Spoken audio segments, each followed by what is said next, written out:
ਸਤਿਕਾਰਯੋਗ ਗੁਰੂ ਰੂਪ ਗੁਰੂ ਦੀ ਪਿਆਰੀ ਸਾਧ ਸੰਗਤ ਜੀ, ਜੈ ਲਖਦਾਤਾ ਪੀਰ ਦੀ, ਮੌਜ ਫਕੀਰ ਦੀ। ਆਪ ਸਾਰਿਆਂ ਨੂੰ ਲੋਹੜੀ ਦੀਆਂ ਬਹੁਤ ਬਹੁਤ ਮੁਬਾਰਕਾਂ। ਵੈਸੇ ਤਾਂ ਧੀਆਂ ਦੀ ਲੋਹੜੀ ਮਨਾਉਣੀ ਚਾਹੀਦੀ ਆ।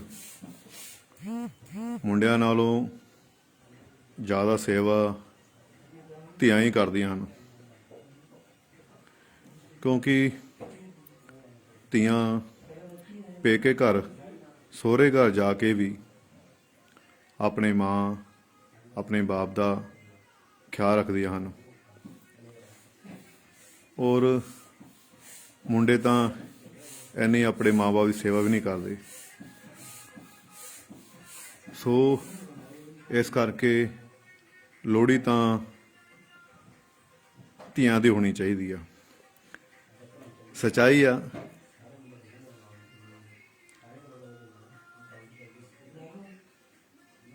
ਔਰ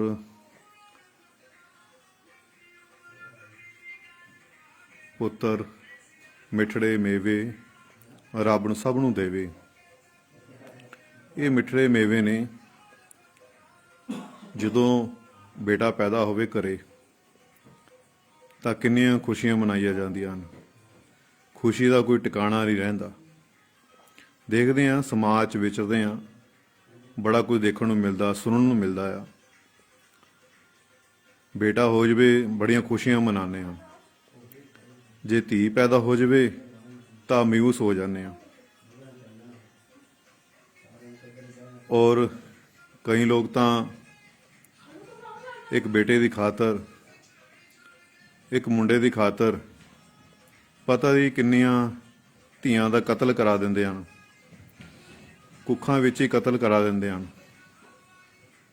ਧੀਆਂ ਦਾ ਸੰਸਾਰ 'ਚ ਆਉਣ ਤੋਂ ਪਹਿਲਾਂ ਹੀ ਪੇਟ ਦੇ ਵਿੱਚ ਹੀ ਉਹਦਾ ਕਤਲ ਕਰਾ ਦਿੱਤਾ ਜਾਂਦਾ ਹੈ। ਅਸੀਂ ਸੋਚਦੇ ਹਾਂ ਕਿ ਸ਼ਾਇਦ ਪਰਮਾਤਮਾ ਸਾਨੂੰ ਦੇਖਦਾ ਨਹੀਂ ਪਿਆ। ਤਾਂ ਤੁਸੀਂ ਚੰਗਾ ਕਰਦੇ ਹੋ ਚਾਹੇ ਮਾੜਾ ਕਰਦੇ ਹੋ, ਚੰਗੀ ਜਗ੍ਹਾ ਚਾਹੇ ਮਾੜੀ ਜਗ੍ਹਾ, ਪਰਮਾਤਮਾ ਹਰ ਜਗ੍ਹਾ ਬਿਰਾਜਮਾਨ ਆ। ਤੁਸੀਂ ਨਹੀਂ ਦੇਖ ਪਾਉਂਦੇ, ਪਰ ਉਹ ਤਾਂ ਤੁਹਾਨੂੰ ਦੇਖ ਪਾਉਂਦਾ ਨਾ। ਉਹ ਤੋਂ ਕੋਈ ਚੀਜ਼ ਅਸੀਂ ਲੁਕੋ ਨਹੀਂ ਸਕਦੇ। ਪਰਮਾਤਮਾ ਕਣ ਕਣ 'ਚ ਵਿਰਾਜਮਾਨ, ਹਰ ਜਗ੍ਹਾ ਵਿਰਾਜਮਾਨ ਆ।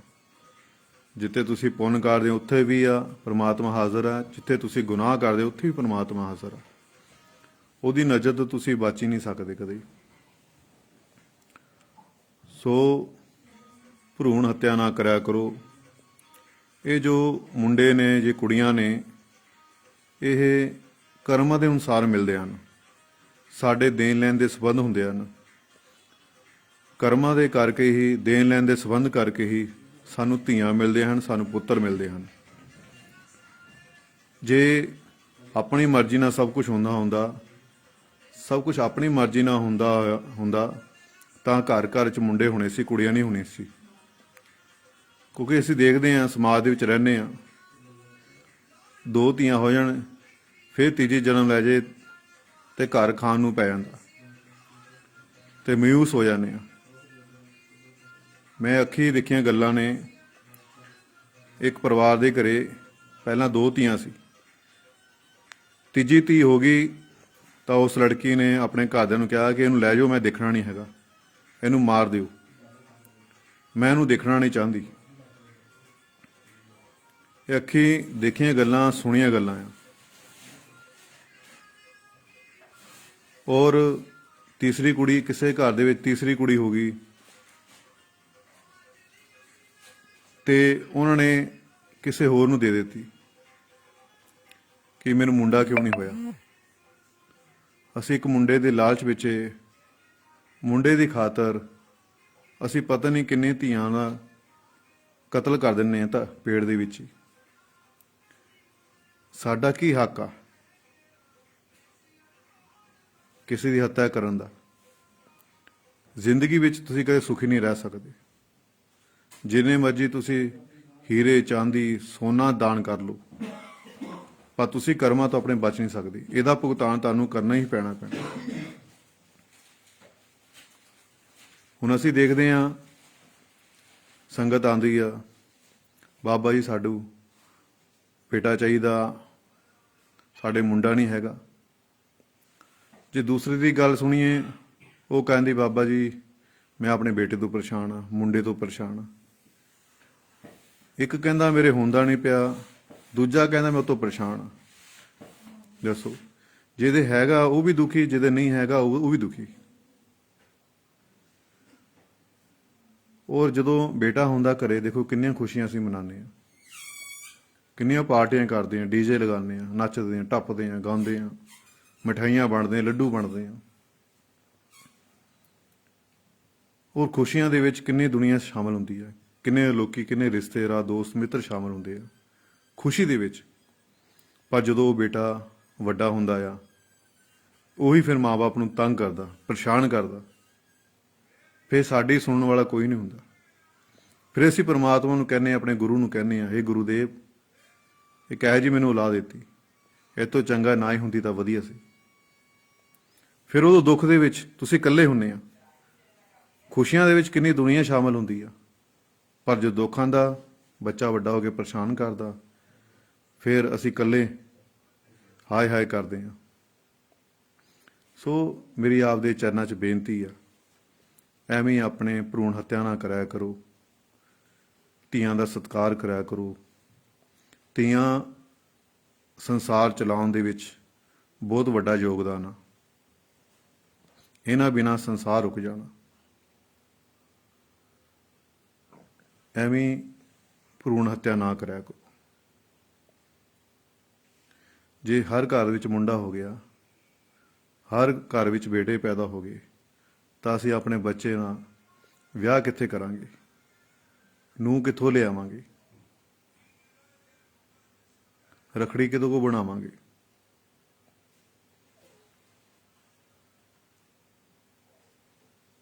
ਉਹਦੇ ਕੋਲ ਪੁੱਛ ਕੇ ਦੇਖਾ, ਕੋਈ ਜਿਹਦੇ ਕੋਈ ਔਲਾਦ ਨਹੀਂ ਹੁੰਦੀ, ਉਹ ਤੜਫਦਾ, ਆਪਣੇ ਗੁਰੂ ਦੇ ਅੱਗੇ ਅਰਦਾਸਾਂ ਬੇਨਤੀਆਂ ਕਰਦਾ ਕਿ ਬਾਬਾ ਜੀ ਇੱਕ ਗੁੜੀਆ ਹੀ ਹੋ ਜਾਵੇ, ਚਾਹੇ ਸਾਡੇ ਘਰ ਇੱਕ ਕੁੜੀ ਹੋ ਜਾਵੇ, ਸਾਨੂੰ ਹੋਰ ਕੁਛ ਨਹੀਂ ਚਾਹੀਦਾ। ਜਿਨ੍ਹਾਂ ਦੇ ਔਲਾਦ ਨਹੀਂ ਨਾ ਹੁੰਦੀ, ਉਹਨਾਂ ਨੂੰ ਪੁੱਛ ਕੇ ਦੇਖੋ ਔਲਾਦ ਦਾ ਦਰਦ ਕੀ ਹੁੰਦਾ। ਉਹ ਕਹਿੰਦੇ ਰੱਬਾ ਸਾਨੂੰ ਗੁਰੂਦੇਵ ਸਾਨੂੰ ਮੁੰਡਾ ਨਾ ਦੇਵੇ, ਚਾਹੇ ਕੁੜੀ ਦੇਵੇ, ਪਰ ਇੱਕ ਔਲਾਦ ਦੇ ਦੇਵੇ, ਕੋਈ ਪਾਪਾ ਕਹਿਣ ਨੂੰ ਆਵੇ, ਕੋਈ ਮਾਂ ਕਵੇ। ਪਰ ਜਿਨ੍ਹਾਂ ਦੇ ਹੁੰਦੇ ਆ, ਅਸੀਂ ਲੋਕ ਕਦਰ ਨਹੀਂ ਕਰਦੇ।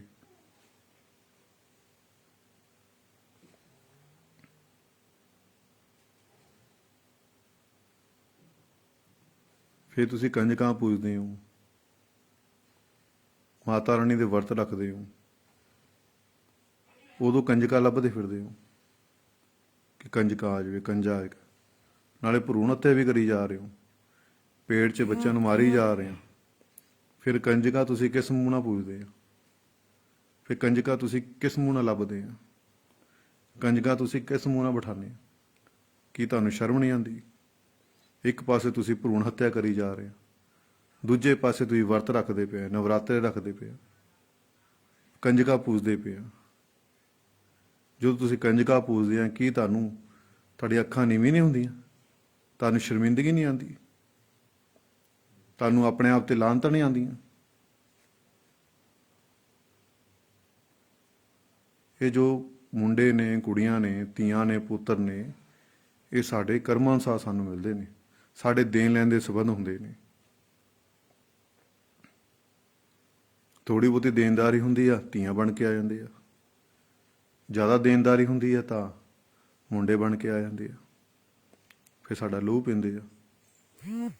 ਇਸ ਕਰਕੇ ਧੀਆਂ ਦਾ ਸਤਿਕਾਰ ਕਰੋ, ਧੀਆਂ ਨਾਲ ਪਿਆਰ ਕਰੋ। ਮੁੰਡੇ ਕੁੜੀਆਂ 'ਚ ਕੋਈ ਫਰਕ ਨਹੀਂ ਹੁੰਦਾ।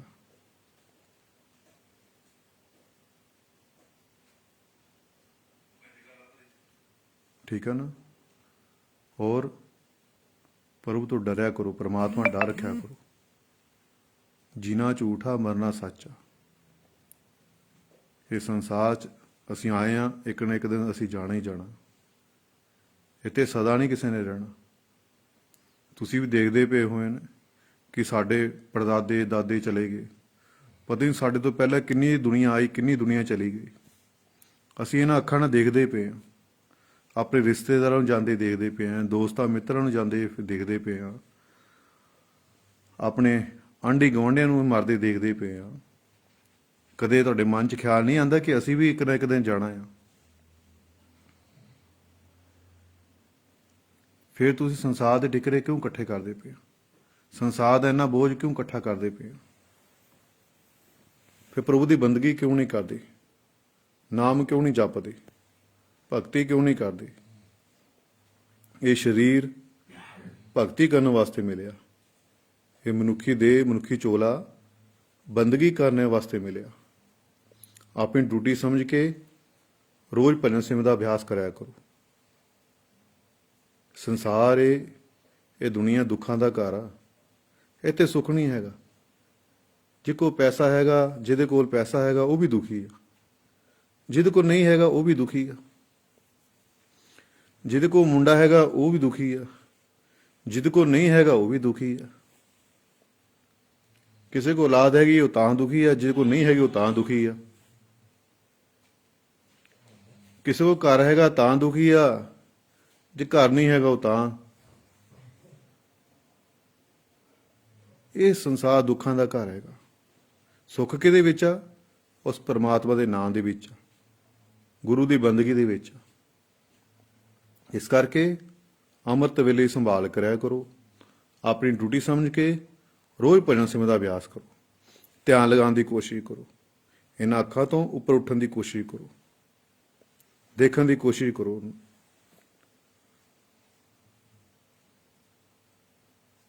ਇਹ ਜੀਵਨ ਦਾ ਪਹਿਲਾ ਮਕਸਦ ਹੈ ਬੰਦਗੀ ਕਰਨਾ, ਭਗਤੀ ਕਰਨਾ।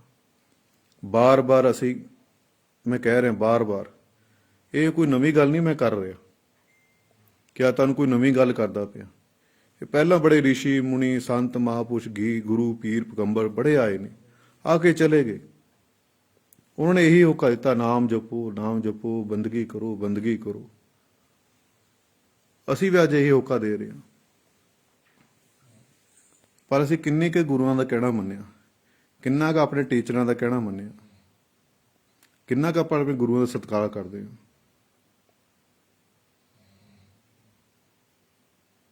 ਕਿੰਨੀ ਕੁ ਅਸੀਂ ਬੰਦਗੀ ਕਰਦੇ ਹਾਂ। ਜਿਹਨੂੰ ਪੁੱਛ ਲਓ, ਹਾਂਜੀ ਕਰਦੇ ਹਾਂ ਜੀ, ਸਿਮਰਨ ਕਰਦੇ ਹਾਂ। ਕਿੱਦਾਂ ਕਰਦੇ ਹਾਂ? ਚੱਲਦੇ ਫਿਰਦੇ ਕਰਦੇ ਹਾਂ ਜੀ, ਬੈਠ ਕੇ ਨਹੀਂ ਕਰਦੇ। ਨਹੀਂ ਜੀ, ਬੈਠਣ ਦਾ ਸਮੇਂ ਹੈ ਨਹੀਂ, ਬੈਠ ਕੇ ਧਿਆਨ ਹੀ ਨਹੀਂ ਲੱਗਦਾ, ਬੈਠ ਕੇ ਮਨ ਭਟਕਦਾ ਆ, ਚੱਲਦੇ ਫਿਰਦੇ ਕਰਦੇ ਰਹਿੰਦੇ ਜੀ। ਇਹ ਸਿਮਰਨ ਸੁਮਰਨ ਨਹੀਂ ਹੈਗਾ। ਜਦ ਤੱਕ ਤੁਸੀਂ ਸ਼ਾਂਤ ਹੋ ਗਏ, ਇਕਾਗਰ ਹੋ ਕੇ ਬੈਠਦੇ ਨਹੀਂ ਹੈਗੇ, ਇੱਕ ਜਗ੍ਹਾ ਰੁਕਦੇ ਨਹੀਂ ਹੈਗੇ, ਤਦ ਤੱਕ ਤੁਹਾਡੀ ਗੱਲ ਨਹੀਂ ਬਣਨ ਵਾਲੀ। ਐਵੇਂ ਗੱਲਾਂ ਨਾ ਪਕੌੜੇ ਨਾ ਬਣਾਇਆ ਕਰੋ। ਜੇ ਉਸ ਪ੍ਰਭੂ ਨੂੰ, ਉਸ ਪਿਤਾ ਪਰਮੇਸ਼ਰ ਨੂੰ, ਅਕਾਲ ਪੁਰਖ ਨੂੰ, ਵਾਹਿਗੁਰੂ ਨੂੰ, ਅੱਲਾ ਨੂੰ, ਰਾਮ ਨੂੰ ਦੇਖਣਾ ਚਾਹੁੰਦੇ ਹੋ, ਮਹਿਸੂਸ ਕਰਨਾ ਚਾਹੁੰਦੇ ਹੋ, ਤਾਂ ਇਕਾਗਰ ਹੋ ਕੇ ਬਾਹਰੋਂ ਧਿਆਨ ਹਟਾ ਕੇ ਅੰਦਰ ਧਿਆਨ ਜੋੜ ਲਓ ਔਰ ਸ਼ਾਂਤ ਹੋ ਕੇ ਬੈਠ ਜਾਓ। ਫਿਰ ਆਪਣੇ ਅੰਤਰ ਦੇ ਵਿੱਚ ਸਿਮਰਨ ਕਰਿਆ ਕਰੋ। ਫਿਰ ਗੱਲ ਬਣਨੀ ਆ, ਫਿਰ ਪਤਾ ਲੱਗੂ ਕਿ ਹਾਂ ਤੁਸੀਂ ਸਿਮਰਨ ਕਰਦੇ ਆ। ਮਨ ਆ ਜਿਹੜਾ, ਇਹਦਾ ਕੰਮ ਹੀ ਹੈ ਬਾਹਰ ਭਜਾਣਾ। ਇਹ ਸੰਸਾਰ ਇਹ ਕੌਣ ਚਲਾ ਰਿਹਾ? ਇਹ ਮਨ ਹੀ ਤਾਂ ਚਲਾ ਰਿਹਾ। ਮਨ ਹੀ ਸਾਨੂੰ ਬਾਹਰ ਭਜਾ ਰਿਹਾ। ਆਹ ਵੀ ਕਰ ਲਾ, ਉਹ ਵੀ ਕਰ ਲਾ, ਆਹ ਵੀ ਕੰਮ ਕਰ ਲਾ, ਆਹ ਵੀ ਇਕੱਠਾ ਕਰ ਲਾ, ਉਹ ਵੀ ਇਕੱਠਾ ਕਰ ਲਾ। ਮਨ ਹੀ ਤਾਂ ਸਾਨੂੰ ਭਜਾ ਰਿਹਾ, ਅਸੀਂ ਇਹਦੇ ਮਗਰ ਲੱਗੀ ਜਾ ਰਹੇ। ਜਦੋਂ ਬੰਦਗੀ ਦੀ ਵਾਰੀ ਆਉਂਦੀ ਹੈ, ਭਗਤੀ ਦੀ ਵਾਰੀ ਆਉਂਦੀ ਹੈ, ਸਿਮਰਨ ਕਰਨ ਦੀ ਵਾਰੀ ਆਉਂਦੀ ਆ, ਫੇਰ ਕਹਿੰਦੇ ਸਾਡਾ ਧਿਆਨ ਨਹੀਂ ਲੱਗਦਾ ਜੀ। ਜਦੋਂ ਅਸੀਂ ਬਹਿੰਦੇ ਹਾਂ ਸਾਡਾ ਮਨ ਬਾਹਰ ਨੂੰ ਭੱਜਦਾ। ਇਹਦਾ ਕੰਮ ਹੀ ਬਾਹਰ ਭੱਜਣਾ। ਤੁਸੀਂ ਇੱਥੇ ਕਾਬੂ ਕਿੱਦਾਂ ਪਾਓਗੇ? ਉੱਦਾਂ ਪਾਓ ਜੇ ਤੁਸੀਂ ਰੋਜ਼ ਸਿਮਰਨ ਕਰੋਗੇ, ਤਾਂ ਹੀ ਇੱਥੇ ਕਾਬੂ ਪੈਣਾ। ਗਧੇ ਨੂੰ ਜਿੰਨਾ ਤੁਸੀਂ ਭਾਰ ਉੱਤੇ ਲੱਦ ਕੇ ਰੱਖੋਗੇ ਨਾ, ਬਿਜੀ ਰੱਖੋਗੇ, ਉਹ ਲੱਤਾਂ ਨਹੀਂ ਮਾਰੇਗਾ। ਨਹੀਂ ਤਾਂ ਗਧਾ ਲੱਤਾਂ ਮਾਰਦਾ। ਇਸ ਕਰਕੇ ਮਨ ਨੂੰ ਬਿਜੀ ਰੱਖੋ, ਵਿਅਸਤ ਰੱਖੋ, ਹਰ ਟਾਈਮ ਸਿਮਰਨ ਕਰ ਦਿਓ, ਹਰ ਟਾਈਮ ਸਿਮਰਨ। ਰੋਜ਼ ਅਭਿਆਸ ਕਰੋ, ਰੋਜ਼ ਅਭਿਆਸ ਕਰੋ। ਅੱਖਾਂ ਬੰਦ ਕਰਕੇ ਬੈਠੋ, ਸ਼ਾਂਤ ਹੋ ਕੇ ਬੈਠੋ, ਅੰਤਰ ਵੀ ਸਿਮਰਨ ਕਰੋ। ਗਿਣਤੀਆਂ ਮਿੰਤੀਆਂ ਨਾ ਕਰੋ। 2 ਵਾਰ ਪਾਠ ਕਰ ਲਿਆ ਜੀ, 2 ਵਾਰ ਆਹ ਕਰ ਲਿਆ ਜੀ, 2 ਵਾਰ ਆਹ ਕਰ ਲਿਆ ਜੀ, 5 ਵਾਰ ਇੰਨੀ ਵਾਰ ਪਾਠ ਕਰ ਲਈ, ਅੱਛੀ 10 ਵਾਰ ਪਾਠ ਕਰ। ਬਾਹਰ ਹੀ ਕਰੀ ਜਾ ਰਹੇ, ਬਾਹਰ ਹੀ, ਅੰਦਰ ਨਹੀਂ ਆਉਂਦੇ। ਅੰਦਰ ਆਓ, ਗੱਲ ਤਾਂ ਬਣਨੀ ਆ। पानी पानी कहन ना प्यास नहीं मिटनी, रोटी रोटी कहन ना भुख नहीं मिटनी। अंदर आ जाओ, अंदर अंदर खोजो, अंदर जो भी मिलना ध्यान दे गर्भ चो मिलना। ध्यान लगाने की कोशिश करो, ध्यान एकागर इकट्ठा करने की कोशिश करो। इतने दोवां अखां दे पिछे विचकार फिर तुहाडी गल बननी है।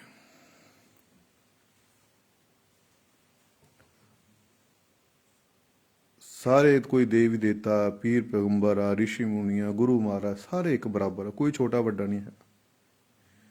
उस परमात्मा की बड़ी खेड निराली है। सब कुछ उही आ, उही राम आ, उही कृष्ण आ, उही भोलेनाथ आ, उही सब कुछ आ। तुसी कदे देखिया होना जिहड़े संत महापुरुष फकीर भगतियां करते आ, वो दुनिया तो अलग क्यों हो जाते आ? देखिया कदे? वो हमेशा अपने कमरे च बंद करके अपने बैठे ध्यान दे विच बैठे अपना आनंद लैंदे हुंदे आ। काहते लैंदे हुंदे आ? वो क्यों नहीं सवालों के जवाबां विच पैंदे?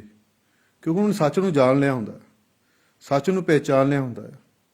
इस करके वो ज़्यादा सवालों जवाबां चक्करां च नहीं पैंदे, बिल्कुल शांत होकर अपने कमरे में बैठ जाते हैं। बस ध्यान लगाते, सिमरन करी जा रहे, करी जा रहे, करी जा रहे, करी जा रहे। फिर असीं कहने संत बाप मूँ कुछ मिलते क्यों नहीं? मिलन काते? तुसीं कहना तो उन्होंने मानते नहीं, गुरुआं दा, पीरां दा, पैगंबरां दा। इक्को काम तुहानूं दिता कि सिमरन करो, बंदगी करो। तुसीं करदे हो? नहीं करदे। जे करदे हुंदे तां इन्ने दुखी ना हुंदे, हाय हाय ना करदे हुंदे। जे सिमरन करदे हुंदे, प्रभु की बंदगी करदे हुंदे तां इन्नी अज हाय हाय ना हुंदी, मर गए ना हुंदी।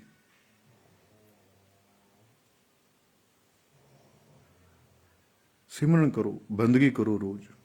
सारे दुखों की दवाई सिमरन आ। तुहाडे हर सवाल का जवाब सिमरन विच आ। अपनी ड्यूटी समझ के रोज़ सिमरन करो, रोज़ बंदगी करो। हथ कारवा दिल यारवा रखो। सवेरे उठ के अमृत वेले संभाल करो। पहला नियम अपनी बंदगी करो।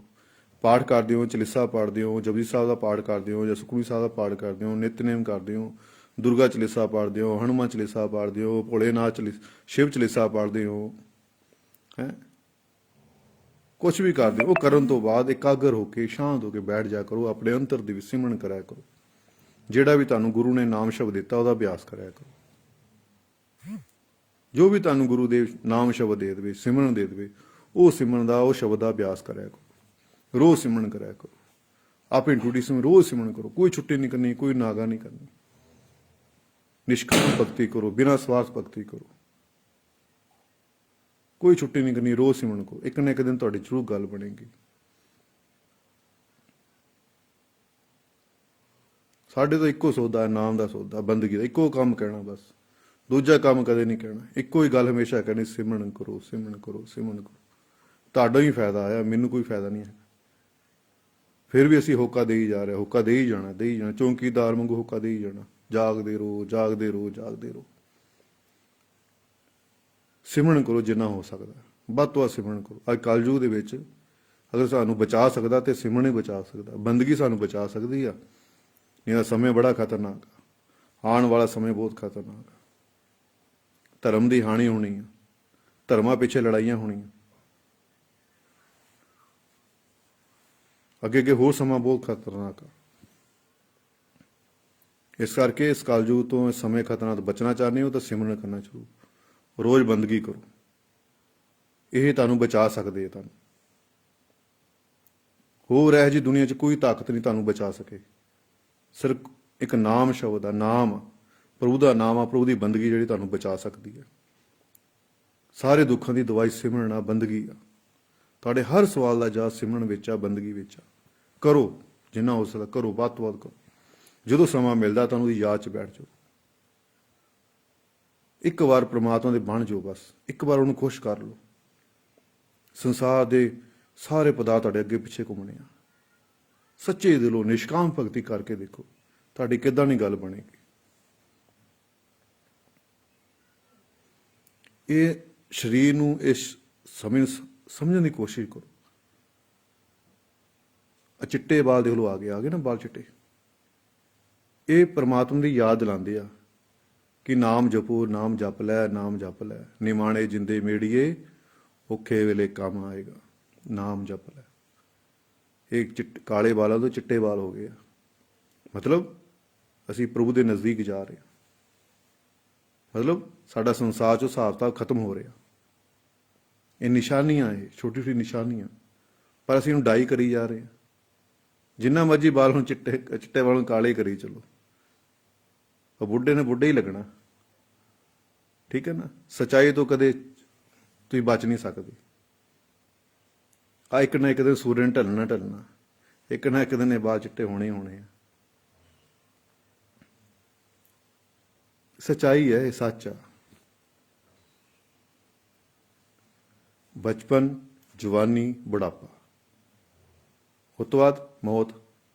ਸਵੇਰੇ ਸੂਰਜ ਚੜ੍ਹਿਆ, ਸ਼ਾਮ ਨੂੰ ਢਲਣਾ, ਜੋ ਮਰਜ਼ੀ ਹੋ ਜਾਵੇ। ਜਿਹੜਾ ਸੰਸਾਰ 'ਚ ਆਇਆ ਉਹਨੇ ਇੱਕ ਨਾ ਇੱਕ ਦਿਨ ਜਾਣਾ ਹੀ ਜਾਣਾ। ਕਿਸੇ ਨੇ ਪਹਿਲਾਂ, ਕਿਸੇ ਬਾਅਦ 'ਚੋਂ, ਜਾਣਾ ਸਭ ਨੇ ਆ। ਪਰ ਸਾਨੂੰ ਇਹ ਜੋ ਸਰੀਰ ਮਿਲਿਆ ਇਹਦੀ ਸਮਝ ਲੈਣਾ ਚਾਹੀਦਾ। ਸਾਨੂੰ ਇਹ ਜਿੰਦੇ ਜੀ ਭਗਤੀ ਕਰਕੇ ਉਸ ਪ੍ਰਮਾਤਮਾ ਨੂੰ ਪਾ ਲੈਣਾ ਚਾਹੀਦਾ। ਇਹਦਾ ਇਲਾਹਾ ਲੈ ਲੈਣਾ ਚਾਹੀਦਾ, ਲਾਹਾ ਲੈ ਲੈਣਾ ਚਾਹੀਦਾ, ਫਾਇਦਾ ਲੈ ਲੈਣਾ ਚਾਹੀਦਾ ਸਰੀਰ ਦਾ, ਕਿਉਂਕਿ ਇਹੀ ਜੁਨੀ ਦੀ ਭਗਤੀ ਕੀਤੀ ਜਾ ਸਕਦੀ। ਹੋਰ ਕੋਈ ਜੁਨੀ ਨਹੀਂ ਜਿਹਦੇ ਵਿੱਚ ਭਗਤੀ ਕੀਤੀ ਜਾ ਸਕੇ। 84 ਲੱਖ ਜੋਨੀਆਂ ਭੋਗਣ ਤੋਂ ਬਾਅਦ ਕੀੜੇ ਮਕੌੜੇ, ਪਸ਼ੂ ਜਾਨਵਰ, ਪੰਛੀ ਬਣਨ ਤੋਂ ਬਾਅਦ, ਦਰਖਤ ਬਣਨ ਤੋਂ ਬਾਅਦ ਇਹ ਕਿਤੇ ਜਾ ਕੇ ਸਰੀਰ ਮਿਲਿਆ ਸਾਨੂੰ। ਇਹ ਸਰੀਰ ਦੀ ਕਦਰ ਕਰ ਲੈਣੀ ਚਾਹੀਦੀ ਹੈ। ਉਹ ਲਾਸਟ ਪੌੜੀ ਹੈ ਇਹ। ਜੇ ਨਾਮ ਨਹੀਂ ਜਪਿਆ, ਬੰਦਗੀ ਨਹੀਂ ਕੀਤੀ, ਭਗਤੀ ਨਹੀਂ ਕੀਤੀ, ਪ੍ਰਮਾਤਮਾ ਨੂੰ ਪਾਇਆ ਨਹੀਂ ਹੈਗੀ, ਤਾਂ ਫਿਰ ਦੁਬਾਰਾ ਇਹ ਸਾਨੂੰ 84 ਲੱਖ ਜੋਨੀਆਂ ਵਿੱਚ ਜਾਣਾ ਪੈਣਾ, ਕੁੱਤੇ ਬਿੱਲੇ ਬਣਨਾ ਪੈਣਾ। ਇਹ ਜੀ ਦੁਨੀਆ ਅੱਜ ਵੀ ਬੈਠੀ ਆ ਜਿਹੜੇ ਰੱਬ ਨੂੰ ਜੱਬ ਕਹਿੰਦੇ ਪਏ ਆ। ਅੱਜ ਵੀ ਇੰਨੀ ਦੁਨੀਆ ਬੈਠੀ ਆ ਜਿਹਨਾਂ ਨੂੰ ਰੱਬ ਦੀ ਯਾਦ ਹੀ ਹੈ ਨਹੀਂ। ਉਹਨਾਂ ਦਾ ਕੀ ਬਣੇਗਾ? ਰੱਬ ਨੂੰ ਟੱਬ ਦੱਸਦੇ ਆ। ਇਹ ਜੀ ਦੁਨੀਆ ਅੱਜ ਹੈਗੀ ਆ ਜਿਹੜੇ ਸਿਮਰਨ ਦਾ ਪਤਾ ਹੀ ਨਹੀਂ, ਨਾਮ ਕਿੱਦਾਂ ਜਪਣਾ ਪਤਾ ਹੀ ਨਹੀਂ, ਰੱਬ ਦਾ ਕੀ ਤਾਂ ਪਤਾ ਹੀ ਨਹੀਂ, ਰੱਬ ਨੂੰ ਤਾਂ ਸਮਝਦੇ ਨਹੀਂ। ਬਸ ਪੈਸੇ ਦੇ ਵਿੱਚ, ਪੈਸੇ ਦੀ ਦੌੜ ਦੇ ਵਿੱਚ ਆਪਣੇ ਜੀਵਨ ਨੂੰ ਭੁੱਲੀ ਬੈਠੇ ਆ, ਜੀਵਨ ਦੇ ਮਕਸਦ ਨੂੰ ਭੁੱਲੀ ਬੈਠੇ ਆ। ਇਹ ਇਨਸਾਨ ਆਪਣੇ ਆਪ ਨੂੰ ਜਾਣ, ਆਪਣੇ ਆਪ ਨੂੰ ਪਹਿਚਾਣ। ਅਸੀਂ ਆ ਬੰਦਗੀ, ਤੁਸੀਂ ਬੰਦਗੀ ਕਰੋਗੇ, ਤੁਹਾਡੇ ਵੱਲ ਦੇਖ ਕੇ ਤੁਹਾਡੇ ਬੱਚੇ ਭਗਤੀ ਕਰਨਗੇ। ਤੁਸੀਂ ਨਹੀਂ ਭਗਤੀ ਕਰੋ, ਤੁਹਾਡੇ ਬੱਚਿਆਂ ਨੇ ਕੀ ਭਗਤੀ ਕਰਨੀ? ਅਸੀਂ ਪੜ੍ਹਾ ਲਿਖਾ ਕੇ ਬੱਚਿਆਂ ਨੂੰ ਸੰਸਾਰ ਦਾ ਗਿਆਨ ਇਕੱਠਾ ਕਰਾਈ ਜਾ ਰਹੇ। ਆ ਵੀ ਕਰ ਲਾ, ਉਹ ਵੀ ਕਰ ਲਾ, ਕਦੇ ਨਾਮ ਨਾ ਜੋੜਿਆ, ਬੰਦਗੀ ਨਾ ਜੋੜਿਆ। ਸੰਸਾਰ ਦੇ ਗਿਆਨ ਦੇ ਨਾਲ ਨਾਲ ਆਪਣੇ ਬੱਚਿਆਂ ਨੂੰ ਅਧਿਆਤਮ ਦਾ ਗਿਆਨ ਵੀ ਦਿਆ ਕਰੋ। ਪਹਿਲੇ ਸਮੇਂ 'ਚ ਕਿੰਨੇ ਵਧੀਆ ਗੁਰੂਕੁਲ ਹੁੰਦੇ ਸੀ। ਲੋਕ ਆਪਣੇ ਬੱਚਿਆਂ ਨੂੰ ਗੁਰੂਕੁਲ ਦੇ ਭੇਜਦੇ ਸੀ। ਉਹਨੂੰ ਰਾਜਨੀਤੀ ਦਾ ਗਿਆਨ, ਸੰਸਾਰੀ ਗਿਆਨ ਦੇ ਨਾਲ ਨਾਲ ਅਧਿਆਤਮਿਕ ਗਿਆਨ ਵੀ ਦਿੱਤਾ ਜਾਂਦਾ ਸੀ। ਪਰਮਾਤਮਾ ਬਾਰੇ ਵੀ ਦੱਸਿਆ ਜਾਂਦਾ ਸੀ। ਅਸੀਂ ਅੱਜ ਆਪਣੇ ਕਲਚਰ ਨੂੰ ਭੁੱਲੀ ਜਾ ਰਹੇ ਹਾਂ, ਸੰਸਕ੍ਰਿਤੀ ਨੂੰ ਭੁੱਲੀ ਜਾ ਰਹੇ ਹਾਂ, ਆਪਣੇ ਆਪ ਨੂੰ ਭੁੱਲੀ ਜਾ ਰਹੇ ਹਾਂ, ਆਪਣੇ ਜੀਵਨ ਦੇ ਮਕਸਦ ਨੂੰ ਭੁੱਲੀ ਜਾ ਰਹੇ ਹਾਂ। ਸਾਡਾ ਜਿਹੜੇ ਸੰਸਕ੍ਰਿਤੀ ਆ, ਸਾਡੇ ਜਿਹੜੇ ਕਲਚਰ ਆ, ਉਹ ਵਿਦੇਸ਼ੀ ਲੋਕ ਅਪਣਾ ਰਹੇ ਆ। ਅਸੀਂ ਲੋਕ ਉਹਨਾਂ ਦਾ ਕਲਚਰ ਅਪਣਾ ਰਹੇ ਆ। ਉਹ ਸਾਡਾ ਬਾਹਰ ਦੇ ਲੋਕ, ਜਿਹੜੇ ਪੱਛਮੀ ਦੇਸ਼ਾਂ ਦੇ ਲੋਕ ਨੇ, ਅੰਗਰੇਜ਼ ਲੋਕ ਨੇ, ਬਾਹਰਲੇ ਦੇਸ਼ਾਂ ਦੇ ਲੋਕ ਨੇ, ਉਹ ਸਾਡੇ ਹਿੰਦੁਸਤਾਨ ਦਾ, ਸਾਡੇ ਇਸ ਭਾਰਤ ਦੇਸ਼ ਦਾ ਕਲਚਰ ਨੂੰ ਅਪਣਾ ਕੇ ਆਪਣਾ ਜੀਵਨ ਸਫਲ ਕਰਦੇ ਪਏ ਨੇ। ਆਪਣੇ ਆਪ ਨੂੰ ਉਹਨਾਂ ਢੱਲ ਲਿਆ। ਪਰ ਅਸੀਂ ਲੋਕ, ਮੂਰਖ ਲੋਕ, ਅਸੀਂ ਉਹਨਾਂ ਦੀ ਕਲਚਰ ਨੂੰ ਅਪਣਾਈ ਜਾ ਰਹੇ ਹਾਂ। ਆ ਬਰਥਡੇ ਕੱਲ੍ਹ ਹੀ ਮਨਾ ਰਹੇ ਹਾਂ, ਉਹਦੇ ਕਰਕੇ ਮਨਾ ਰਹੇ ਹਾਂ। ਸਾਡੇ ਮੋਬਾਈਲ ਨੇ ਸਾਡੇ ਸਮਾਜ ਨੂੰ ਖਰਾਬ ਕਰ ਦਿੱਤਾ।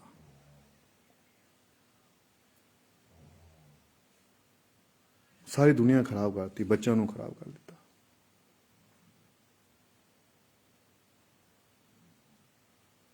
ਸਾਨੂੰ ਉਹਨਾਂ ਤੋਂ ਸਿੱਖਣਾ ਚਾਹੀਦਾ। ਅੰਗਰੇਜ਼ ਲੋਕ, ਪੱਛਮੀ ਦੇਸ਼ਾਂ ਦੇ ਲੋਕ ਸਾਡੇ ਕਲਚਰ ਨੂੰ ਅਪਣਾ ਕੇ, ਸਾਡੇ ਭਾਰਤ ਦੇਸ਼ ਦੇ ਕਲਚਰ ਨੂੰ ਅਪਣਾ ਕੇ, ਸੰਸਕ੍ਰਿਤੀ ਨੂੰ ਅਪਣਾ ਕੇ ਆਪਣਾ ਜੀਵਨ ਨੂੰ ਲਿਖੇ ਲਾ ਰਹੇ, ਜੀਵਨ ਸਫਲ ਕਰਦੇ ਪਏ।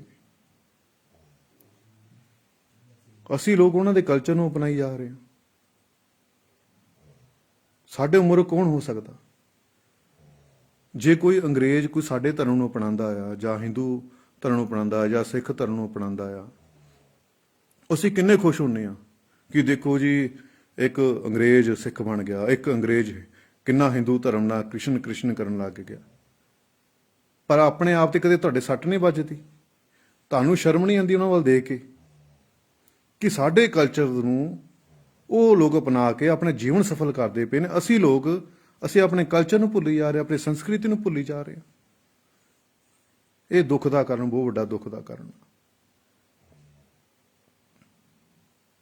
ਅਸੀਂ ਝੂਠੀ ਵਡਿਆਈਆਂ, ਕੋਈ ਵਡਿਆਈ ਕਰੇ ਨਾ, ਅਸੀਂ ਕਿੰਨਾ ਖੁਸ਼ ਹੁੰਦੇ ਹਾਂ। ਪਰ ਜੋ ਕੋਈ ਤੁਹਾਨੂੰ ਸੱਚ ਬੋਲੇ ਤੁਹਾਡੇ ਮੂੰਹ ਤੇ, ਕਿੰਨਾ ਕੁੜਾ ਲਾ ਤੁਸੀਂ ਮਾਰਨ ਨੂੰ ਫਿਰਦੇ ਹੋ। ਆਪਣੀ ਸੰਸਕ੍ਰਿਤੀ ਨੂੰ ਨਾ ਭੁੱਲੋ, ਆਪਣੇ ਕਲਚਰ ਨੂੰ ਨਾ ਭੁੱਲੋ। ਹਿੰਦੂ ਆ ਤੇ ਹਿੰਦੂ ਰਹੋ, ਮੁਸਲਮਾਨ ਤੇ ਮੁਸਲਮਾਨ ਰਹੋ, ਸਿੱਖ ਆ ਤੇ ਸਿੱਖ ਰਹੋ, ਈਸਾਈ ਆ ਤੇ ਈਸਾਈ ਰਹੋ। ਰੱਬ ਨੂੰ ਪਾਉਣ ਦੇ ਲਈ ਧਰਮ ਬਦਲਣ ਦੀ ਲੋੜ ਨਹੀਂ ਹੈਗੀ। ਆਪਣੇ ਧਰਮ 'ਚ ਰਹਿ ਕੇ ਉਸ ਨੂੰ ਪਰਮਾਤਮਾ ਨੂੰ ਪਾਇਆ ਜਾ ਸਕਦਾ, ਉਸ ਨੂੰ ਮਿਲਿਆ ਜਾ ਸਕਦਾ। ਉਹ ਇੱਕੋ ਹੀ ਆ। ਅਸੀਂ ਲੋਕਾਂ ਨੇ, ਮੂਰਖਾਂ ਨੇ, 2 ਬਣਾਤੇ, 4 ਬਣਾਤੇ। ਉਸ ਵੱਡੇ ਨੂੰ ਛੋਟਾ ਕਰ ਦਿੱਤਾ, ਨਿਰਾਕਾਰ ਨੂੰ ਆਕਾਰ ਬਣਾ ਦਿੱਤਾ, ਅਖੰਡ ਨੂੰ ਖੰਡ ਖੰਡ ਕਰ ਦਿੱਤਾ। ਧਰਮਾਂ ਪਿੱਛੇ ਲੜੀ ਜਾ ਰਹੇ ਆ। ਜਿਹੜੇ ਲੋਕ ਧਰਮਾਂ ਪਿੱਛੇ ਲੜਦੇ ਨੇ ਉਹ ਧਾਰਮਿਕ ਨਹੀਂ ਹੋ ਸਕਦੇ।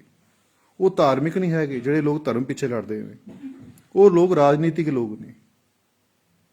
ਲੋਕਾਂ ਨੂੰ ਲੜਾਉਂਦੇ ਨੇ, ਆਪਣਾ ਫਾਇਦਾ ਚੱਕਦੇ ਨੇ, ਦੁਕਾਨਦਾਰੀ ਚਲਾਉਂਦੇ ਨੇ। ਜਿਹੜਾ ਧਾਰਮਿਕ ਬੰਦਾ ਹੁੰਦਾ, ਉਹਨੂੰ ਕੀ ਮੰਦਿਰ, ਕੀ ਮਸਜਿਦ, ਕੀ ਗੁਰਦੁਆਰਾ, ਕੀ ਚਰਚ, ਉਹ ਸਭ ਦਾ ਸਤਿਕਾਰ ਕਰਦਾ। ਅੱਛਾ ਇਨਸਾਨ ਜਿਹੜਾ ਹੁੰਦਾ, ਗੁਰਮੁਖ ਇਨਸਾਨ ਹੁੰਦਾ, ਭਗਤੀ ਕਰਨ ਵਾਲਾ ਬੰਦਾ ਹੁੰਦਾ, ਰੱਬ ਤੇ ਵਿਸ਼ਵਾਸ ਕਰਨ ਵਾਲਾ ਹੁੰਦਾ, ਰੱਬ ਨੂੰ ਪ੍ਰੇਮ ਕਰਨ ਵਾਲਾ ਹੁੰਦਾ, ਆਪਣੇ ਗੁਰੂ ਨੂੰ ਪ੍ਰੇਮ ਕਰਨ ਵਾਲਾ ਹੁੰਦਾ, ਰੋਜ਼ ਗੁਰੂ ਦੇ ਹੁਕਮ ਅਨੁਸਾਰ ਬੰਦਗੀ ਕਰਨ ਵਾਲਾ ਹੁੰਦਾ। ਉਹ ਕਿਸੇ ਦਾ ਫਰਕ ਨਹੀਂ ਕਰਦਾ।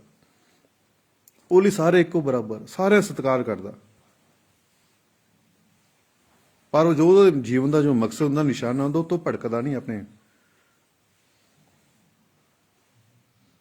ਅਸੀਂ ਲੋਕ ਦੂਜਿਆਂ ਨੂੰ ਬਦਲਣ ਦੀ ਕੋਸ਼ਿਸ਼ ਕਰਦੇ, ਆਪਣੇ ਆਪ ਨੂੰ ਬਦਲਣ ਦੀ ਕੋਸ਼ਿਸ਼ ਨਹੀਂ ਕਰਦੇ। ਆਪਣੇ ਆਪ ਦੇ ਅੰਦਰ ਬਦਲਾਅ ਲਿਆਉਣਾ ਸ਼ੁਰੂ ਕਰੋ। ਤੁਹਾਡਾ ਅੰਦਰ ਬਦਲਾਅ ਆਏਗਾ, ਬਾਹਰ ਆ ਜਾਏਗਾ ਬਦਲਾਅ ਆਪੀ।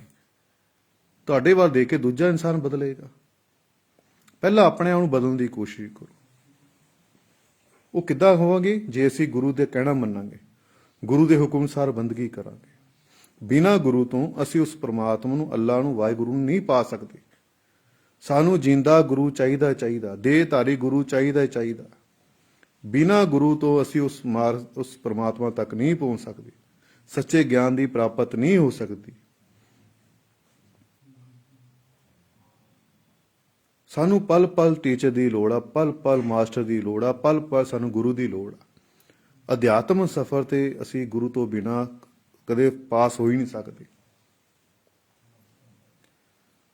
ਗੁਰੂ ਤੋਂ ਬਿਨਾਂ ਅਸੀਂ ਅਭਿਆਸ ਕਰਾਂਗੇ, ਭਗਤੀ ਕਰਾਂਗੇ, ਕਿਤੇ ਨਾ ਕਿਤੇ ਸਾਡੇ ਨਾਲ ਛਲ ਹੋ ਜਾਏਗਾ।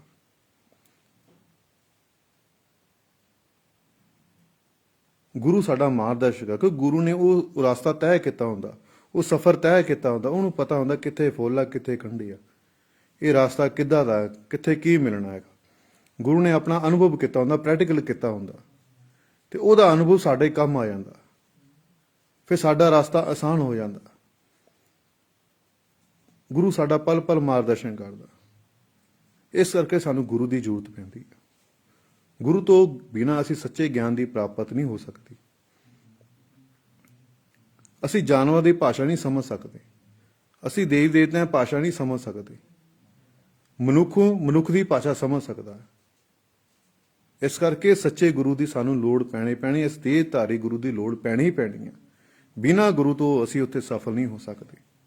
ਬੜੇ ਦੁਨੀਆ ਦੇਖਦੀ ਆ, ਬੜੀ ਦੁਨੀਆ ਸਾਨੂੰ ਮਿਲਦੀ ਆ ਕਿ ਉਹ ਸਿਖਰਾਂ ਤੇ ਪਹੁੰਚ ਕੇ ਵੀ ਇੱਕਦਮ ਹੀ ਨੀਚੇ ਗਿਰ ਜਾਂਦੇ ਆ। ਰੋਜ਼ ਅਭਿਆਸ ਕਰਦੇ ਵੀ ਆ, ਪਰ ਪਤਾ ਨਹੀਂ ਲੱਗਦਾ ਉਹਨਾਂ ਨੂੰ ਕੀ ਨਹੀਂ ਹੈਗਾ। ਫਿਰ ਟੁੱਟ ਜਾਂਦੇ ਆ। ਫਿਰ ਉੱਥੇ ਦੁਬਾਰਾ ਉਸ ਮੰਜ਼ਿਲ ਤੇ ਪਹੁੰਚ ਹੀ ਨਹੀਂ ਪਾਉਂਦੇ। ਫਿਰ ਭਟਕਦੇ ਆ, ਥਾਂ ਜਾਂਦੇ ਨੇ। ਪਹਿਲਾਂ ਹੀ ਆਪਣਾ ਜਦੋਂ ਤੁਸੀਂ ਪ੍ਰਮਾਤਮਾ ਨੂੰ ਪਾਉਣਾ ਚਾਹੁੰਦੇ ਹੋ, ਉੱਥੇ ਤੱਕ ਪਹੁੰਚਣਾ ਚਾਹੁੰਦੇ ਹੋ, ਗੁਰੂ ਦੀ ਖੋਜ ਕਰੋ। ਸੱਚੇ ਗੁਰੂ ਸੰਤਾਂ ਮਹਾਂਪੁਰਸ਼ਾਂ ਦੀ ਖੋਜ ਕਰੋ, ਫਕੀਰਾਂ ਦੀ ਖੋਜ ਕਰੋ। ਉਹਨਾਂ ਦੀ ਸੰਗਤ ਕਰੋ, ਉਹਨਾਂ ਕੋਲ ਬਹਿ ਕੇ ਨਾਮ ਸ਼ਬਦ ਲੈ ਕੇ ਰੋਜ਼ ਅਭਿਆਸ ਕਰੋ, ਰੋਜ਼ ਬੰਦਗੀ ਕਰੋ, ਤੁਹਾਡੀ ਗੱਲ ਜ਼ਰੂਰ ਬਣੇਗੀ। ਗੁਰੂ ਦਾ ਕਹਿਣਾ ਮੰਨੋ, ਗੁਰੂ ਦੇ ਹੁਕਮ ਅਨੁਸਾਰ ਬੰਦਗੀ ਕਰੋ। ਗੁਰੂ ਤੁਹਾਡੇ ਕੋਲ ਪੈਸਾ ਨਹੀਂ ਮੰਗਦਾ, ਗੁਰੂ ਤੁਹਾਡੇ ਕੋਲ ਗੱਡੀਆਂ ਕਾਰਾਂ ਨਹੀਂ ਮੰਗਦਾ। ਗੁਰੂ ਇੱਕੋ ਕੰਮ ਆ, ਸੱਚੇ ਗੁਰੂ ਦੀ ਨਿਸ਼ਾਨੀ ਆ, ਸੱਚੇ ਮਹਾਂਪੁਰਸ਼ਾਂ ਦੀ ਨਿਸ਼ਾਨੀ, ਸੱਚੇ ਫਕੀਰ ਦੀ ਨਿਸ਼ਾਨੀ ਆ। ਉਹ ਤੁਹਾਡੇ ਕੋਈ ਚੀਜ਼ ਨਹੀਂ ਮੰਗੇਗਾ, ਸਿਰਫ ਇੱਕੋ ਕੰਮ ਕਹੇਗਾ, ਬੇਟੇ ਭਗਤੀ ਕਰੋ, ਸਿਮਰਨ ਕਰੋ, ਸਿਮਰਨ ਕਰੋ ਜਿੰਨਾ ਹੋ ਸਕਦਾ। ਮੌਕੇ ਦੇ ਸੰਤ ਮਹਾਂਪੁਰਸ਼ ਫਕੀਰ ਦੀ ਕਦਰ ਕਰੋ, ਉਹਦਾ ਫਾਇਦਾ ਲੈ ਲਓ, ਜਿੰਨਾ ਹੋ ਸਕੇ ਉਹਦੀ ਸੰਗਤ ਕਰਨ ਦੀ ਕੋਸ਼ਿਸ਼ ਕਰੋ। ਮਰਨ ਤੋਂ ਬਾਅਦ ਮੇਲੇ ਲਾਉਣ ਦਾ ਕੋਈ ਫਾਇਦਾ ਨਹੀਂ, ਮਰਨ ਤੋਂ ਬਾਅਦ ਮੱਥੇ ਟੇਕਣ ਦਾ ਕੋਈ ਫਾਇਦਾ ਨਹੀਂ ਹੈ। ਜਿੰਦੇ ਜੀ ਉਹਦਾ ਇਲਾਹਾ ਲੈ ਲਓ, ਜਿੰਦੇ ਲਈ ਉਹਦਾ ਫਾਇਦਾ ਲੈ ਲਓ ਆਪਣੇ ਗੁਰੂ ਦਾ।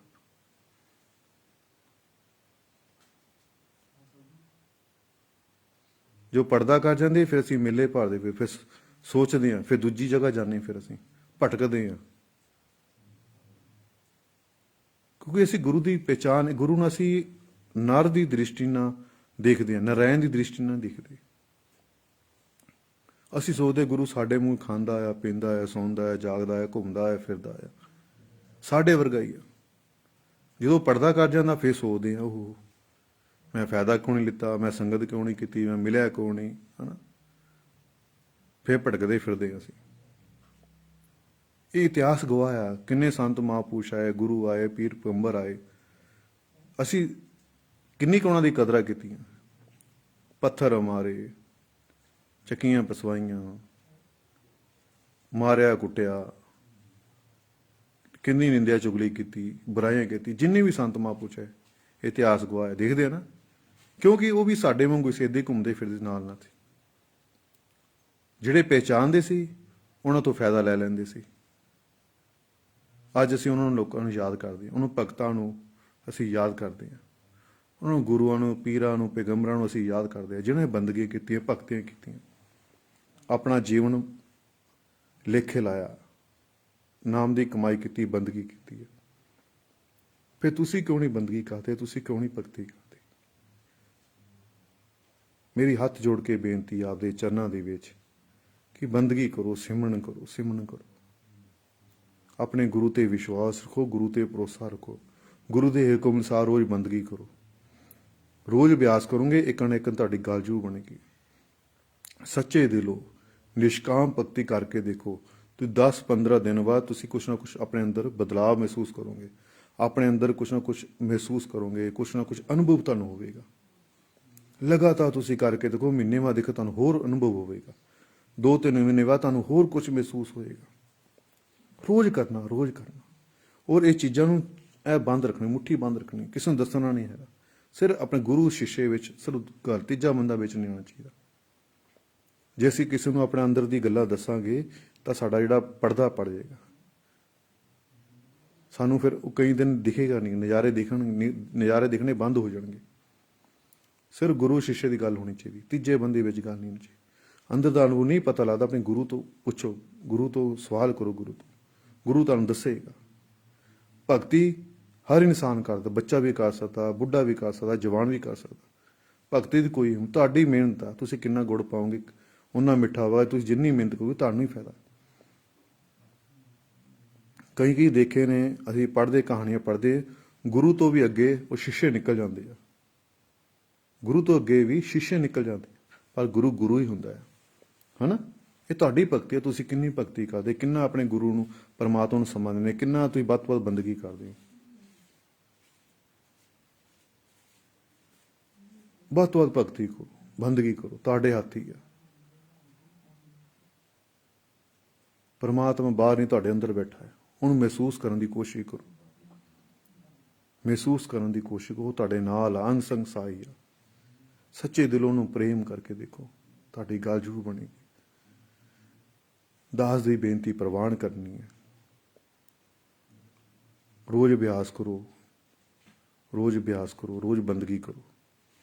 ਬਾਰ-ਬਾਰ ਕਹਿਣਾ, ਪਰਮਾਤਮਾ ਨੂੰ ਪਾਉਣ ਲਈ, ਰੱਬ ਨੂੰ ਪਾਉਣ ਦੇ ਲਈ ਧਰਮ ਬਦਲਣ ਦੀ ਲੋੜ ਨਹੀਂ ਹੈਗੀ। ਦੁੱਖਾਂ ਤੋਂ ਭੱਜਣ ਦੇ ਲਈ ਤੁਸੀਂ ਸੋਚਦੇ ਕਿ ਅਸੀਂ ਦੁੱਖਾਂ ਤੋਂ ਧਰਮ ਬਦਲ ਕੇ ਹੀ ਬਚ ਜਾਵਾਂਗੇ। ਅੱਜ ਸਾਡੇ ਪੰਜਾਬ ਦੇ ਵਿੱਚ ਬੜਾ ਧਰਮ ਪਰਿਵਰਤਨ ਹੋ ਰਿਹਾ। ਬੜਾ ਕੁਝ ਹੋ ਰਿਹਾ ਪੰਜਾਬ ਦੇ ਵਿੱਚ। ਅਸੀਂ ਲੋਕ ਆਪਣੇ ਗਰੀਬੀ ਦੂਰ ਕਰਨ ਦੀ ਖਾतिर ਧਰਮ ਪਰਿਵਰਤਨ ਕਰੀ ਜਾ ਰਹੇ ਹਾਂ। ਆਪਣੇ ਦੁੱਖਾਂ ਤੋਂ ਛੁਟਕਾਰਾ ਪਾਉਣ ਵਾਸਤੇ ਧਰਮ ਪਰਿਵਰਤਨ ਕਰੀ ਜਾ ਰਹੇ ਹਾਂ। ਪਰ ਤੁਸੀਂ ਆਪਣੇ ਕਰਮਾਂ ਤੋਂ ਨਹੀਂ ਬਚ ਸਕਦੇ, ਦੁੱਖਾਂ ਤੋਂ ਨਹੀਂ ਬਚ ਸਕਦੇ ਜਿੰਨੇ ਮਰਜ਼ੀ ਧਰਮ ਪਰਿਵਰਤਨ ਕਰੀ ਜਾਓ। ਜਿਹੋ ਜਿਹੇ ਕੰਡੇ ਬੀਜੇ ਆ ਉਹ ਕੰਡੇ ਤੁਹਾਨੂੰ ਉਹ ਇਕੱਠੇ ਕਰਨੇ ਹੀ ਪੈਣੇ ਆ। ਮਾੜੇ ਕਰਮ ਕੀਤੇ ਮਾੜਾ ਫਲ ਭੁਗਣਾ ਹੀ ਪੈਣਾ ਆ। ਇਸ ਦੁਨੀਆ ਦੀ ਕੋਈ ਤਾਕਤ ਤੁਹਾਨੂੰ ਬਚਾ ਨਹੀਂ ਸਕਦੀ। ਸਿਰ ਨਾਮ ਸਿਮਰਨ ਬੰਦਗੀ ਇਹ ਤੁਹਾਨੂੰ ਵੱਡੇ ਵੱਡੇ ਦੁੱਖਾਂ ਤੋਂ ਬਚਾ ਸਕਦੀ ਹੈ। ਹੋਰ ਦੁਨੀਆ ਦੀ ਕੋਈ ਤਾਕਤ ਤੁਹਾਨੂੰ ਬਚਾ ਨਹੀਂ ਸਕਦੀ। ਇਹ ਲਿਖ ਕੇ ਲੈ ਲਓ, ਸੱਚ ਹੈ, ਸੱਚ ਆ। ਇਸ ਕਰਕੇ ਆਪਣੇ ਗੁਰੂ ਦਾ ਕਹਿਣਾ ਮੰਨੋ, ਰੋਜ਼ ਅਭਿਆਸ ਕਰੋ, ਅੰਮ੍ਰਿਤ ਵੇਲੇ ਸੰਭਾਲ ਕਰਨ ਦੀ ਕੋਸ਼ਿਸ਼ ਕਰੋ। ਫਿਰ ਆਪਣੇ ਸੰਸਾਰ ਦੇ ਕੰਮ ਧੰਦਿਆਂ ਕਰਿਆ ਕਰੋ। ਜਦੋਂ ਵੀ ਸਮਾਂ ਮਿਲਦਾ ਉਹਦੀ ਯਾਦ 'ਚ ਬਹਿ ਜਾਇਆ ਕਰੋ। ਉਦੋਂ ਤੱਕ ਟਿੱਕੇ ਨਾ ਬੈਠੋ ਜਦ ਤੱਕ ਤੁਸੀਂ ਇੱਥੇ ਪਹੁੰਚ ਨਹੀਂ ਪਾਉਂਦੇ। ਉਦੋਂ ਤੱਕ ਟਿੱਕੇ ਨਾ ਬੈਠੋ। ਰੋਜ਼ ਅਭਿਆਸ ਕਰਦੇ ਰਹੋ। ਠੀਕ ਹੈ। ਦਾਸ ਦੀ ਬੇਨਤੀ ਪ੍ਰਵਾਨ ਕਰਨੀ ਹੈ। ਆਪ ਸਾਰਿਆਂ ਨੂੰ ਲੋਹੜੀ ਦੀਆਂ ਬਹੁਤ ਬਹੁਤ ਮੁਬਾਰਕਾਂ। ਪਰਮਾਤਮਾ ਤੁਹਾਨੂੰ ਹਮੇਸ਼ਾ ਖੁਸ਼ ਰੱਖੇ, ਆਪਣੇ ਨਾਮ ਦੇ ਨਾਲ, ਆਪਣੇ ਚਰਨਾਂ ਦੇ ਨਾਲ, ਆਪਣੀ ਬੰਦਗੀ ਦੇ ਨਾਲ ਜੋੜ ਕੇ ਰੱਖੇ। ਮੇਰੀ ਆਪ ਜੀ ਲਈ ਇਹੀ ਸ਼ੁਭ ਕਾਮਨਾਵਾਂ ਹਨ। ਠੀਕ ਹੈ ਨਾ। ਇਹੀ ਮੈਂ ਅਰਦਾਸ ਬੇਨਤੀ ਪ੍ਰਭੂ ਦੇ ਅੱਗੇ, ਆਪਣੇ ਗੁਰੂ ਦੇ ਅੱਗੇ ਕਰਦਾ ਕਿ ਤੁਹਾਨੂੰ ਹਮੇਸ਼ਾ ਖੁਸ਼ ਰੱਖੇ, ਆਪਣੇ ਨਾਮ ਦੇ ਨਾਲ, ਚਰਨਾਂ ਦੇ ਬੰਦਗੀ ਨਾਲ ਹਮੇਸ਼ਾ ਜੋੜ ਕੇ ਰੱਖੇ। ਉਹ ਮੈਨੂੰ ਵੀ ਉਮੀਦ ਆ ਕਿ ਤੁਸੀਂ ਰੋਜ਼ ਭਗਤੀ ਜ਼ਰੂਰ ਕਰੋਗੇ, ਰੋਜ਼ ਬੰਦਗੀ ਜ਼ਰੂਰ ਕਰੋਗੇ। ਠੀਕ ਹੈ। ਆਪਣੇ ਅੰਦਰ ਜੋ ਤਾਕਤ ਆ, ਆਪਣੇ ਆਪ ਨੂੰ ਉਸ ਤਾਕਤ ਨੂੰ ਜਗਾਉਣ ਦੀ ਕੋਸ਼ਿਸ਼ ਕਰੋ, ਪਹਿਚਾਨਣ ਦੀ ਕੋਸ਼ਿਸ਼ ਕਰੋ। ਇਨਸਾਨ ਸਭ ਕੁਝ ਕਰ ਸਕਦਾ। ਠੀਕ ਹੈ। ਸੁੱਖ ਵੀ ਤੁਹਾਡੇ ਅੰਦਰ ਆ, ਦੁੱਖ ਵੀ ਤੁਹਾਡੇ ਅੰਦਰ ਆ। ਤੁਹਾਡੀ ਮਿਹਨਤ ਆ, ਤੁਸੀਂ ਕੀ ਚਾਹੁੰਦੇ ਹੋ। ਠੀਕ ਹੈ। ਜੇ ਜ਼ਿਆਦਾ ਮਿਹਨਤ ਕਰੋਗੇ ਸੁੱਖ ਦੀ ਪ੍ਰਾਪਤੀ ਹੋਵੇਗੀ। ਜੇ ਨਹੀਂ ਕਦਰ ਕਰੋਗੇ, ਨਹੀਂ ਕੇਅਰ ਕਰੋਗੇ, ਧਿਆਨ ਨਹੀਂ ਦਿਓਗੇ ਤਾਂ ਦੁੱਖ ਹੀ ਦੁੱਖ ਹੈਗੇ। ਤਾਂ ਤੁਹਾਡੇ ਦੁੱਖ ਵੀ ਤੁਹਾਡੇ, ਸੁੱਖ ਵੀ ਤੁਹਾਡੇ। ਠੀਕ ਹੈ ਨਾ। ਤੇ ਇਸ ਕਰਕੇ ਮੇਰੀ ਆਪ ਚਰਨਾਂ 'ਚ ਬੇਨਤੀ ਹੈ, ਰੋਜ਼ ਅਭਿਆਸ ਕਰਾਇਆ ਕਰੋ। ਠੀਕ ਹੈ। ਹੱਥ ਕਾਰਵਾਰ ਦਿਲ ਯਾਵਰ ਰੱਖਿਆ ਕਰੋ। ਔਰ ਦੂਸਰੀ 14 ਤਰੀਕ ਜਾਗਰਣ ਆ, 14 ਜਨਵਰੀ ਨੂੰ। ਤੇ ਔਰ ਸਾਲ ਦੇ ਵਿੱਚ 14 ਜਨਵਰੀ ਨੂੰ ਜਾਗਰਣ ਹੁੰਦਾ ਤੇ 2 ਸਤੰਬਰ ਦਾ ਮੇਲਾ ਹੁੰਦਾ ਆਪਣਾ ਦਰਬਾਰ ਤੇ, ਬੰਦਗੀ ਦੇ ਘਰ ਤੇ। ਔਰ ਸਮਾਂ ਕੱਢ ਲਿਆ ਕਰੋ। ਉਸ ਦੁਨਿਆਵੀ ਵਿਆਹ ਸ਼ਾਦੀ ਹੁੰਦੀ ਆ, ਦਿਨਾਵੀ ਪ੍ਰੋਗਰਾਮ ਹੁੰਦੇ ਨੇ। ਆਪਣੇ ਘਰ 'ਚ ਕੋਈ ਪ੍ਰੋਗਰਾਮ ਹੋਵੇ, ਆਪਾਂ 4-5 ਛੁੱਟੀਆਂ ਕਰ ਲੈਂਦੇ ਹਾਂ। ਗੁਰੂ ਤਾਂ ਇਹ ਵੀ ਨਹੀਂ ਕਹਿੰਦਾ ਛੁੱਟੀਆਂ ਕਰੋ, 1 ਛੁੱਟੀ ਤਾਂ ਕਰ ਲਓ ਘੱਟੋ ਘੱਟ। ਪੂਰਾ ਦਿਨ ਆਪਣੇ ਗੁਰੂ ਕੋਲ ਬੈਠ ਤੇ ਜਾਇਆ ਕਰੋ। 2 ਸਤੰਬਰ ਦਾ ਮੇਲਾ ਆਉਂਦਾ, ਪੂਰੇ ਦਿਨ ਦੀ ਛੁੱਟੀ ਕਰ ਲਿਆ ਕਰੋ। 14 ਜਨਵਰੀ ਦਾ ਜਾਗਰਣ ਆਉਂਦਾ, ਉਦੋਂ ਛੁੱਟੀ ਕਰ ਲਿਆ ਕਰੋ। ਅਸੀਂ ਤਾਂ ਦੁਨਿਆਵੀ ਹਿਸਾਬ ਦੇ ਨਾਲ ਗੁਰੂ ਨੂੰ ਸ਼ਕਲ ਦਿਖਾਉਣ ਆਏ ਨੇ ਕਿ ਅਸੀਂ ਆ ਗਏ ਹਾਂ। ਨਾਮ ਕਰਨ ਆਏ ਨੇ ਕਿ ਆ ਗਏ ਹਾਂ। ਬਸ 10 ਮਿੰਟ ਬੈਠੇ, 15 ਮਿੰਟ ਬੈਠੇ, ਚੁੱਪ ਚੁਪੀਤੇ ਨਿਕਲ ਜਾਂਦੇ। ਸਾਨੂੰ ਮੌਕੇ ਦੇ ਸੰਤ ਦਾ, ਫਕੀਰ ਦਾ ਫਾਇਦਾ ਲੈ ਲੈਣਾ ਚਾਹੀਦਾ। ਦੁਨਿਆਵੀ ਕੰਮਾਂ ਲਈ ਸਮਾਂ ਕੱਢਦੇ ਹੋ, ਆਪਣੇ ਗੁਰੂ ਲਈ ਸਮਾਂ ਕਿਉਂ ਨਹੀਂ ਕੱਢਦੇ। ਪੱਕੀਆਂ ਤਰੀਕਾਂ 14 ਜਨਵਰੀ ਜਾਗਰਣ, 2 ਸਤੰਬਰ ਦਾ ਮੇਲਾ। ਠੀਕ ਹੈ ਨਾ। ਪੂਰਾ ਦਿਨ ਛੁੱਟੀ, 2 ਸਾਲ 2 ਛੁੱਟੀਆਂ ਕਰ ਲਿਆ ਕਰੋ। ਨਾਮ ਨਾ ਕਰਿਆ ਕਰੋ। ਆਪਣੇ ਗੁਰੂ ਨਾਲ ਪ੍ਰੇਮ ਕਰਦੇ ਹੋ, ਦਰਬਾਰ ਨਾਲ, ਬੰਦਗੀ ਘਰ ਨਾਲ ਪ੍ਰੇਮ ਕਰਦੇ ਹੋ ਤਾਂ ਪੂਰਾ ਸਮਾਂ ਕੱਢ ਕੇ ਸੰਗਤ ਕਰਿਆ ਕਰੋ, ਬੈਠਿਆ ਕਰੋ ਆ ਕੇ। ਜਾਗਰਣ ਦੀ ਰੌਣਕ ਨੂੰ ਵਧਾਇਆ ਕਰੋ, ਮੇਲੇ ਦੀ ਰੌਣਕਾਂ ਨੂੰ ਵਧਾਇਆ ਕਰੋ। ਤੁਹਾਡੇ ਸਹਿਯੋਗ ਨਾਲ ਸਭ ਕੁਝ ਹੁੰਦਾ ਪਿਆ। ਦਰਬਾਰਾਂ ਦੀ ਫਕੀਰ ਸੰਤ ਇਹ ਸੰਗਤ ਹੁੰਦੀ ਹੈ, ਇਹ ਫਕੀਰ ਦੀ ਸਿਰ ਦਾ ਤਾਜ ਹੁੰਦੀ ਹੈ। ਸੰਗਤਾਂ ਨੇ ਦਰਬਾਰ ਸੋਹਣੇ ਲੱਗਦੇ ਆ, ਮੇਲੇ ਸੋਹਣੇ ਲੱਗਦੇ ਆ, ਜਾਗਰਣ ਸੋਹਣੇ ਲੱਗਦੇ ਆ। ਸਮਾਂ ਕੱਢ ਕੇ ਆ ਜਾਇਆ ਕਰੋ। ਨਾਮ ਨਾ ਕਰਿਆ ਕਰੋ। ਫਾਰਮੈਲਿਟੀ ਦੁਨਿਆਵੀ ਕੰਮ ਨਹੀਂ ਹੈ। ਠੀਕ ਹੈ ਨਾ। ਕਿ ਆਪਾਂ ਨਾਮ ਹੀ ਕਰਨਾ, ਆ ਕੇ ਸ਼ਕਲ ਦਿਖਾ ਕੇ ਚਲੇ ਜਾਣ। ਸਾਲ 'ਚ 2 ਦਿਨ ਤਾਂ ਹੁੰਦੇ ਆ ਪੱਕੇ ਤਰੀਕਾਂ ਨਾਲ ਹੀ। ਠੀਕ ਹੈ। ਸਮਾਂ ਕੱਢ ਕੇ ਆਇਆ ਕਰੋ, ਬੈਠਿਆ ਕਰੋ। 14 ਜਨਵਰੀ ਨੂੰ ਜਾਗਰਣ ਆ, ਪਰਸੋਂ। ਤੇ ਸਾਰਿਆਂ ਨੇ ਹੁਮ ਆ ਕੇ ਪਹੁੰਚਣਾ। ਔਰ ਅੱਜ ਲੋਕਡਾਊਨ ਕਰਕੇ ਰਾਤ ਦਾ ਜਾਗਰਣ ਨਹੀਂ ਹੈਗਾ, ਦਿਨੇ ਮਨਾਇਆ ਜਾਵੇਗਾ। ਠੀਕ ਹੈ। ਔਰ ਸਵੇਰੇ 11-12 ਵਜੇ ਸ਼ੁਰੂ ਹੋਵੇਗਾ ਤੇ ਸ਼ਾਮ ਨੂੰ 7 ਵਜੇ ਸਮਾਪਤੀ ਹੋਵੇਗੀ ਜਾਗਰਣ ਦੀ। ਠੀਕ ਹੈ। ਰਾਤ ਨਹੀਂ ਹੋਣਾ, ਲੋਕਡਾਊਨ ਕਰਕੇ ਦਿਨ ਵਿੱਚ ਹੋਵੇਗਾ। ਤੇ ਸਾਰਿਆਂ ਨੇ ਦਿਨੇ ਪਹੁੰਚਣ ਦੀ ਕਿਰਪਾ ਕਰਨੀ, ਪਰਿਵਾਰ ਸਵੇਰ ਸਾਹਮਣੇ ਪਹੁੰਚਣ ਦੀ ਕਿਰਪਾ ਕਰਨੀ। ਦਾਸ ਆਪ ਦਾ ਇੰਤਜ਼ਾਰ ਕਰੇਗਾ। ਠੀਕ ਹੈ ਨਾ। ਔਰ ਬਸ ਦਾਸ ਦੀ ਬੇਨਤੀ ਪ੍ਰਵਾਨ ਕਰਨੀ ਆ। ਜੈ ਲਖ ਦਾਤਾ ਪੀਰ ਦੀ, ਮੌਜ ਫਕੀਰ ਦੀ। ਜੈ ਮਾਤਾ ਦੀ, ਜੈ ਮਾਤਾ ਦੀ, ਜੈ ਮਾਤਾ ਦੀ।